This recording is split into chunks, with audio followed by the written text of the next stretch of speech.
印度嘅大笑瑜伽正係走向國際化，透過喺網上開班，任何地方嘅人都可以參與呢一項有益身心嘅活動。喺新德里嘅樂迪花園，一班學員正喺導師嘅帶領下修練大笑瑜伽。大笑瑜伽係由一位印度醫生所創嘅養生方法，運用瑜伽嘅呼吸技巧，透過簡單嘅柔軟體操同笑聲，增加輸送氧氣到大腦，成為一種帶氧運動。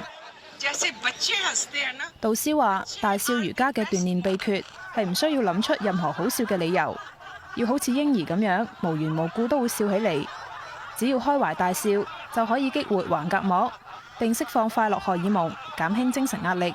Finger to finger, and let's activate. 除咗實體班之外，而家仲有網上嘅大笑瑜伽班，無論身處世界任何角落，都可以喺指定嘅時間參與。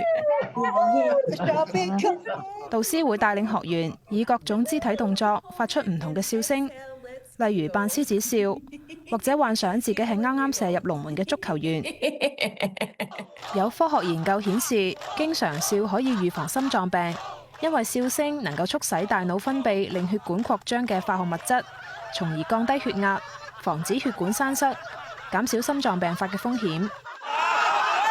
創立大笑瑜伽嘅卡塔利亞醫生話，大腦分唔清我哋係真笑定係假笑，只要我哋每日一笑，就可以促進身體健康。Life is serious, death is serious. There is so much of seriousness in this world. Now the time has come.We should take laughter seriously. 無線電視記者江月報道。